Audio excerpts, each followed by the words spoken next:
Imana yacu niyo kwizerwa, ifite imbaraga n'ubushobozi kandi iracyakora.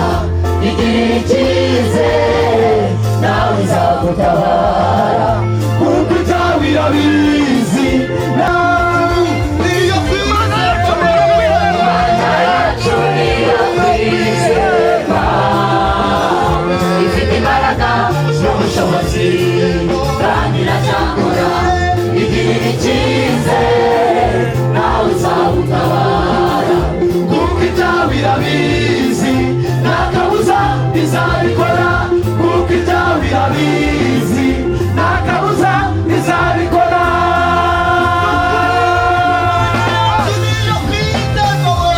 Imana yacu niyo kwizerwa, ifite imbaraga n'ubushobozi kandi iracyakora. Igirira icyizere nawe izagutabara, kuko ibyawe irabizi. Nta kabuza izabikora, kuko ibyawe irabizi. Nta kabuza izabikora. Reka tuvuge Imana neza, reka tuvuge Imana neza. Twaba tubabaye cyangwa twishime, icyo dusabwa ni ukuvuga Imana neza. Abasore tuyivuge neza, tuyivuge neza we. Reka tuvuge Imana neza, reka tuvuge Imana neza. Twaba tubabaye cyangwa twishime, icyo dusabwa ni ukuvuga Imana neza. Yabije ubutware bw'Imana, igihe yabereye mu bibazo yayivugaga neza. Hari igihe Satani aguteza ibibazo kugira ngo tuvuge Imana yacu irakwiye. Yabije ubutware bw'Imana, igihe yabereye mu bibazo yayivugaga neza. Hari igihe Satani aguteza ibibazo kugira ngo tuvuge Imana yacu irakwiye. Yabije ubutware bw'Imana, igihe yabereye mu bibazo yayivugaga neza. Hari igihe Satani aguteza ibibazo kugira ngo tuvuge Imana yacu irakwiye. Nuhura n'ibibazo ujye upfuka musenge, maze mbere na mbere nuhura n'ibibazo ujye upfuka musenge, maze mbere na mbere uyicyubahiro.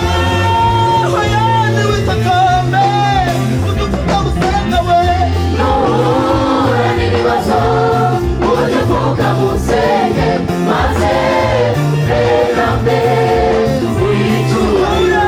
Nuhura n'ibibazo ujye upfuka musenge, maze mbere na mbere uyicyubahiro.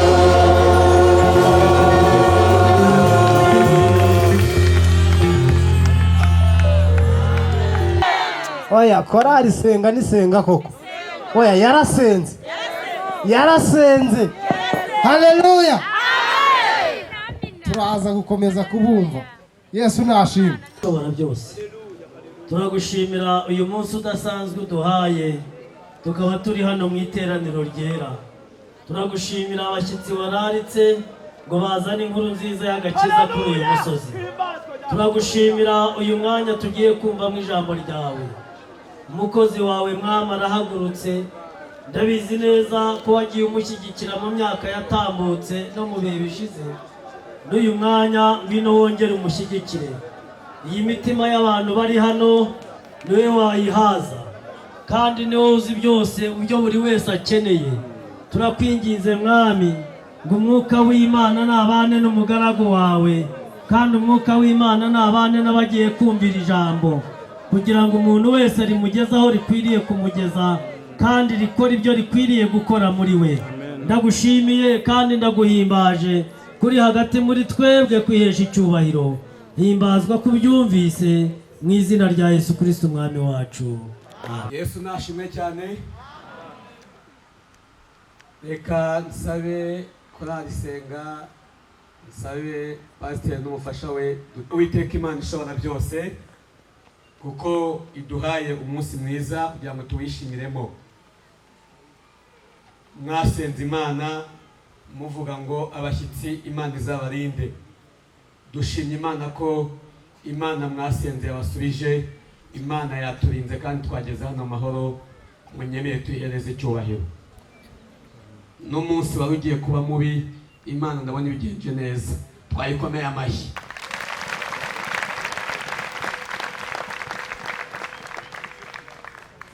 Hari igihe umuntu yakwibwira ko kuva mu gitondo ugeza nimugoroba ari amasaha menshi, ariko iyo ibintu byabaye byiza amasaha ugashaka ukayabura. Korali imaze kuririmba, umuntu umwe arambwira ngo 3 zirarangiye, ariko 3 ze zirangiye. Ubu mukanje murabona saa 8 zikubisemo, saa 11 zikubisemo. Niyo mpamvu nsaba umuntu wese Imana iha umwanya wo kugera ahangaha ajya acunguza uburyo umwete. Tugamamena cyane. Ntabwo njya kure y'indirimbo Korali Senga imaze kuririmba. Tugiye gusoma ijambo ry'Imana dufite intego ivuga ngo twibuke ibyo Imana yakoze cyangwa yagukoreye bitume twongera kwigira icyizere. Twibuke ibyo Imana yakoze bitume twongera twigirira icyizere, kuko n'Imana igize gute ishobora byose. Aravuga ngo dufite ibimenyetso birenga bingahe? Nigishaka kibe kimwe gusa, ariko ndakwinginze cyibuke, kandi icyo niwakibuka biratuma wongera kumenya ko Uwiteka Imana azongera akakugirira neza. Iki kimwe gusa. Uko turangaha twese hari ibyo Imana yakoze. Reka mbibutse kimwe uko turangaha duhuriyeho. Kuba uyu munsi wa none urahangaha nuko wavutse ntiwapfa, kuko hari abandi bavutse barapfa uwo munsi. Icyo si ikimenyetso kirenga kimwe. Kuba uri umugabo, uri umumama, kuba uri umubyana, hari abandi bakabaye barahangaha, ariko uyu munsi wa none ntabwo bahari. Dufite ibimenyetso birenga kimwe bitwemeza ko Uwiteka Imana azongera akatugirira neza. Abaririmbyi Senga, kuba muririmba bikemera nuko ari Uwiteka Imana ubagirira neza. Erayono muri mutere haleluya. Kuba muri abamama mugeze muri iyo myaka mukaza duhagarara imbere mukaririmba tukabatega amatwi, nuko Uwiteka Imana yabagiriye neza.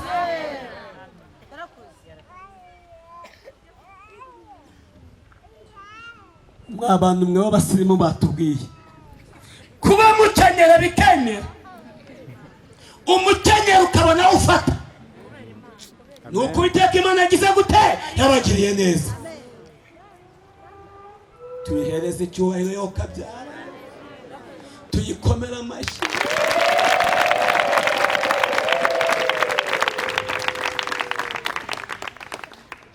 Hari abarwaye bajya mu bitaro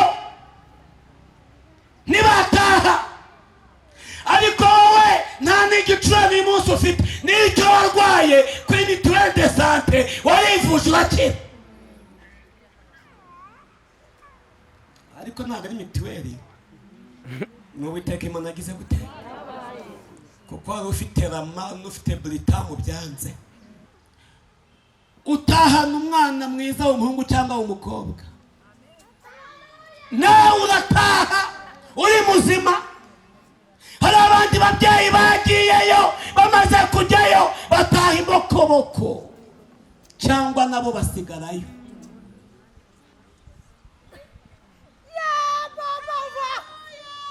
ndagira ngo mubwire ngo hari ibyo Uwiteka Imana yakoze kugira ngo uyu munsi wa none tube turahangaha. Nuko hari ibyo Uwiteka Imana yagize gute yakoze. Nuko hari ibyo yakoze. Si ubuhanga bwawe. Numvishe ngo hari abiga hirya ahangaha. Ntugire icyo wirata nawe. Ku musozi w'iwanyu ni bangahe baje ahangaha? Kuba waraje ahangaha ninde? Ni Uwiteka Imana. Tumuhereze icyubahiro twese. Ariko abantu bazi kuvuga icyongereza bari ahangaha mwakomeye Imana amashyi.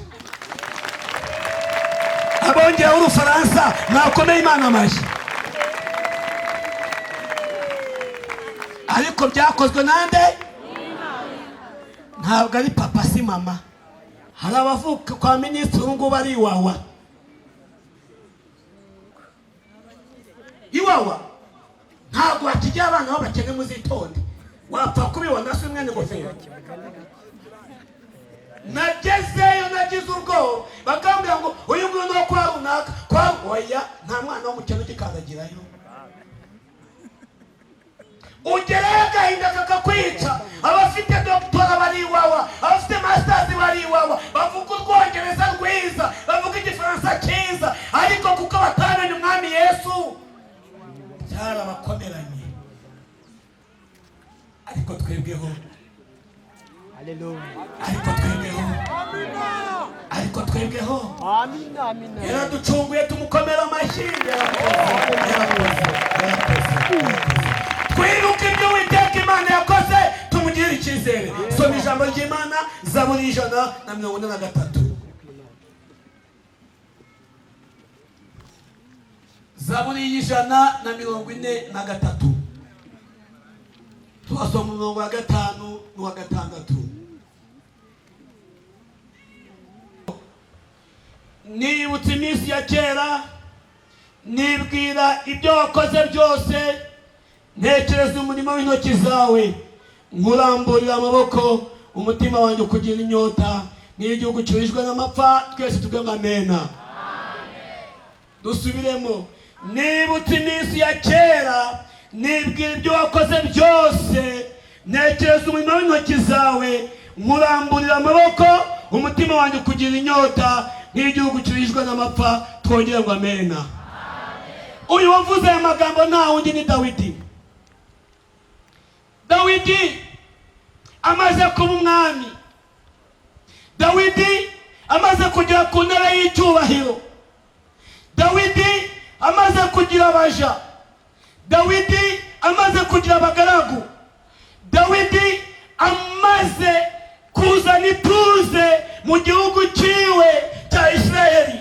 Aricara avuga ayo magambo, aravuga ngo Mana, nibutse iminsi ya kera, nibuka ibyo wakoze, nibuka imirimo y'intoki zawe. Mana, nkuramburiye amaboko, umutima wanjye ukugiriye urukumbuzi, umutima wanjye ukugiriye amatsiko, n'igihugu cyurijwe n'amapfa. Imana yacu itugire neza. Ndagira ngo uyu munsi wa none nawe mwibutse ko hari ibyo Uwiteka Imana yakoze kubura ahangaha. Ibyo Dawidi yibutse ni ibiki? Ndavuga 2 cyangwa 3. Dawidi yibutse guhamagarwa kwiwe. Dawidi yahamagawe se na nyina batabishaka. Dawidi yahamagawe abavandimwe be batabishaka. Imana yo mu ijuru itareba nk'abantu, Imana yo mu ijuru idakora nk'abantu. Eliyabu aratambuka, Samweli agiye kumwimika, Uwiteka Imana avuga ngo nagize gute? Namugaye. Imana utagambirira nk'abantu. Ndashima Uwiteka Imana udutekerezaho ibihawanye n'ibyo abantu badutekerezaho. Samweli avuga ngo ataraza ntabwo turya. Yatanze kandidatire z'abapasiteri nyirangiza kwiga ku Gisenyi twari turi kumwe. Abantu bambwira baturiye mwana rero azagusimbura. gira vuba utange kandidatire za pasiteri atarashaka, kuko nari umusore. Arihuta koko arazitanga, azitanze zigera muri ADPR. Ahandi hose bazemeje muri ADPR bagira batya, bacishamo gukuba n'ikaramu y'umutuku, birumvikana. Bati bisubirayo, birongera, arazizamana bari muvuga butumwa, yanga kubishiramo. Bigezeyo barongera bagira batya. Igitangaza cyabaye, bari barindiye Samuel Twahirwa, ninjye Twahirwa. Igitangaza cyabaye, tujya gusengerwa, abari batanzwe bose nta numwe wasengewe, hasengewe Twahirwa gusa, kuko ni ngewe warutegerejwe. Bazagutegereza niba wubaha iki? Imana. Kuko Imana itekereza, ikora bihabanye n'ibyo abantu badutekerezaho, n'ibyo abantu badukorera. Komera Imana amashyi.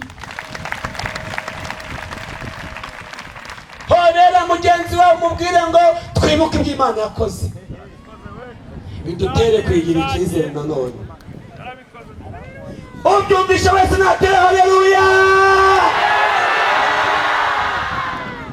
Bari bagiye gutamba, bari bagiye kurya, ariko baricara barindira uwo basuzuguye, barindira udafite agaciro. Aratambuka mu mwuka, nawe tambuka. Ariko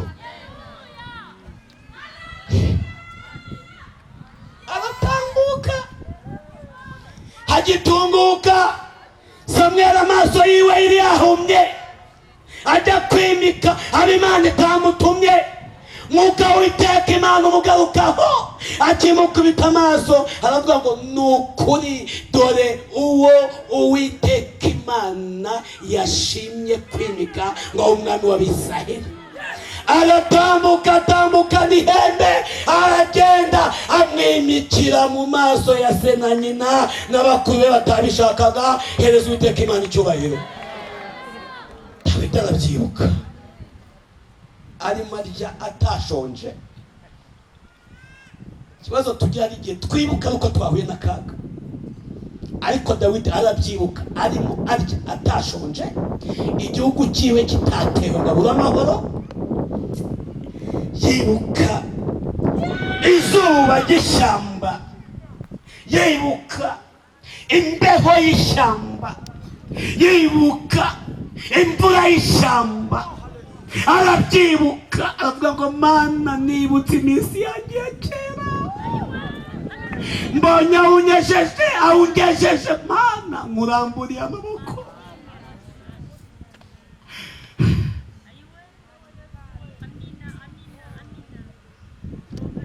Ndumva ngiye kwihanurira we.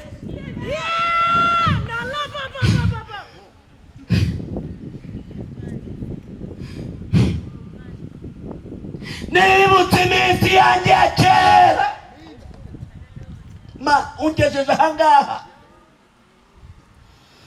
nkuramburiye amaboko, nkuramburiye amaboko, nkuramburiye amaboko. Ndakwibutsa, baguteza iminsi, Uwiteka Imana arayikurenza. Baragututse, Uwiteka Imana kuvugaho. Baragukobye, Uwiteka Imana arakwegera. Bavuze ngo urapfa, Uwiteka Imana avuga ngo baho. None turiho.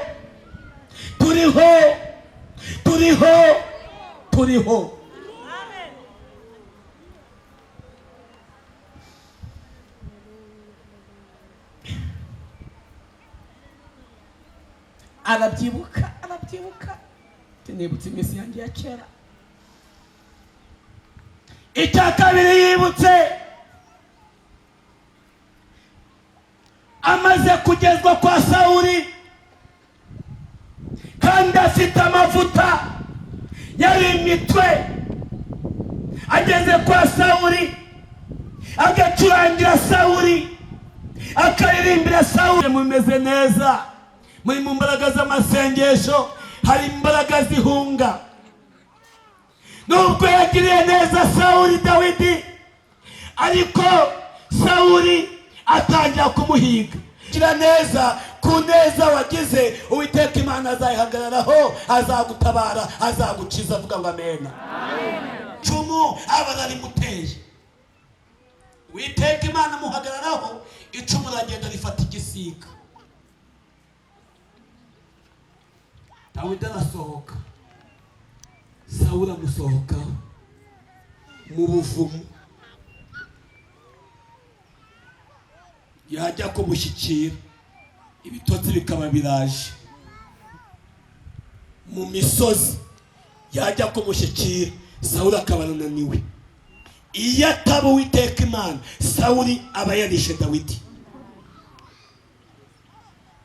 Reka mubwire ngo iyo ataba imbaraga z'Imana, cyagiye bakurogaga uba warapfuye. Iyo ataba imbaraga z'Imana, cyagiye bakugambaniraga ari 10 ari 20, ni ukuri kw'Imana baba baraguhitanye. Iyo ataba imbaraga z'Imana, yaseta mama nuba warayivuyeho. Iyo ataba imbaraga z'Imana, bya bindi byakurwanyaga byari bifite imbaraga, byacogojwe n'imbaraga zande z'Uwiteka Imana. Dawidi yibuka ko yakize Sawuli kubera iki? Imbaraga z'Imana. Icya gatatu, umunsi umwe Dawidi arimo ahunga Sawuli, yahungiye mu banzi be. Amaze guhungira mu banzi be, baramufata bamushyira umwami.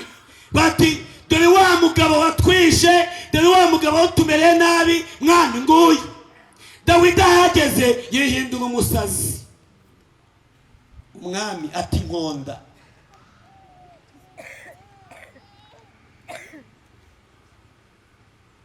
Iyo ataba imbabazi, yataba imbaraga z'Imana, ntabwo Dawidi aba yaravuye imbere y'umwami w'Abafilisitiya, aba yarapfuye. Kwihindura umusazi kwe ntacyo biba byaratanze. Twavuze ngo twibuke ibyo Uwiteka Imana yakoze, bitume twongera twigirire icyizere, kuko ari Imana ishobora byose.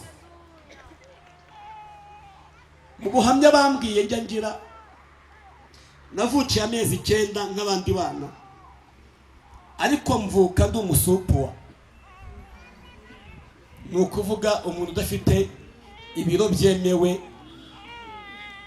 n'abaganga iby'umwana yavukanye. Navutse ndi akantu gato cyane. Nimara kuvuka, umukecuru aramubwira ngo baravutse, ngo ariko niba azabaho ntabwo tubizi.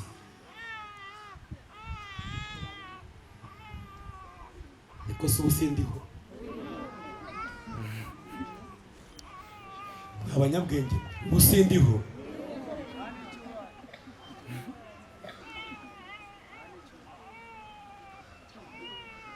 Wambyaye yari umukecuru, yari akuze, ageze mu myaka 40 n'ingahe, ahita abura n'amashereka.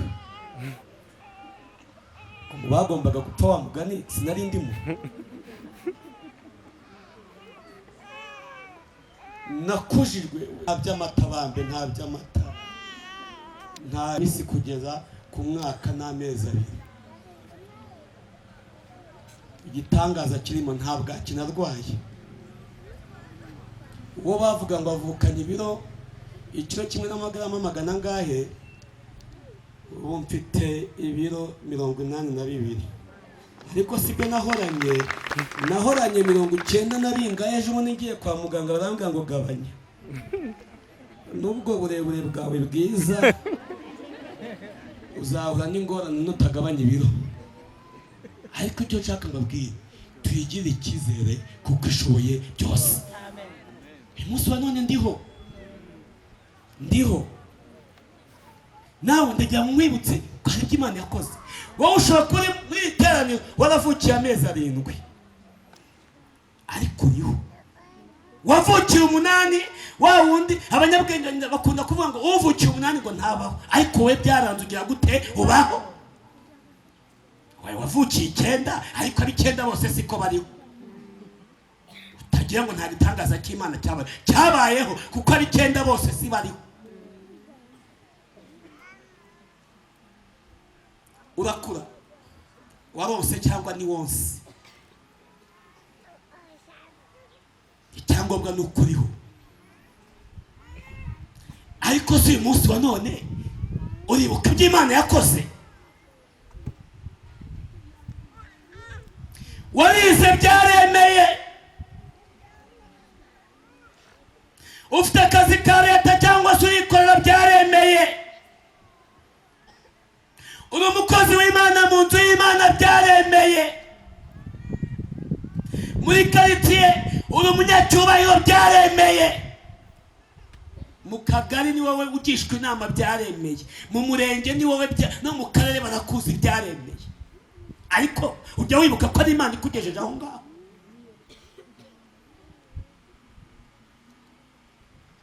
Hari igihe abantu bajya bibagirwa, bakibagirwa ko ari Uwiteka Imana utugejeje aho tugeze.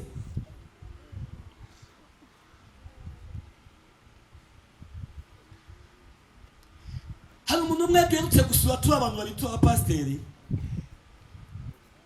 tugeze iwe yateguye umunsi wo gushima Imana, yatumiye umuryango, natwe tujyayo nk'abantu ba hafi.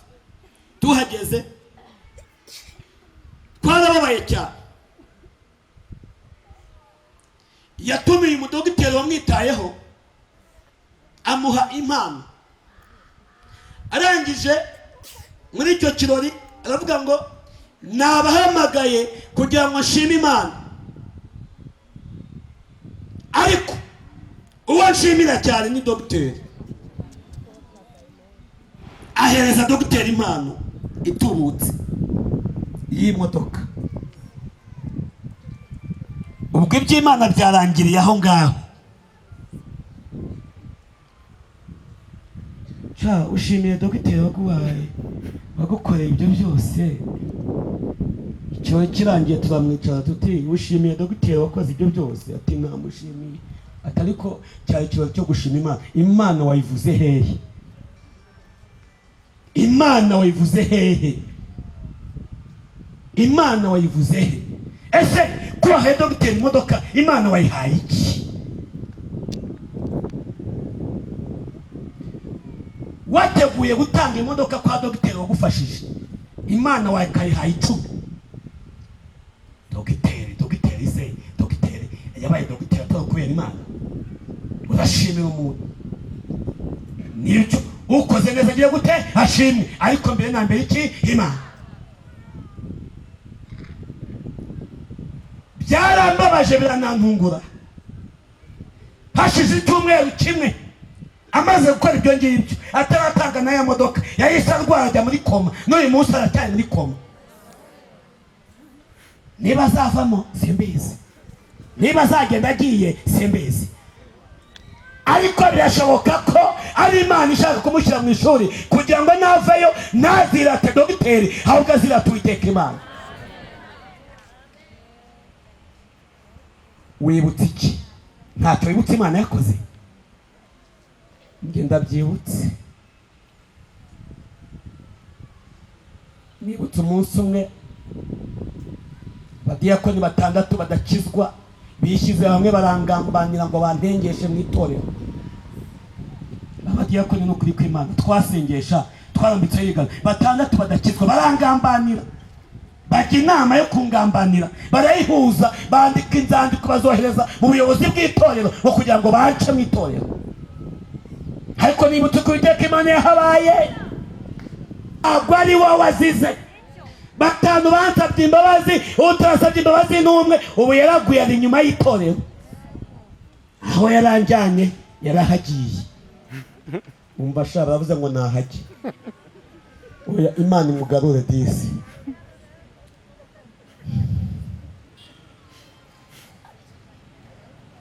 Ndagira ngo dusenge Imana. Kristo Yesu yarageragejwe.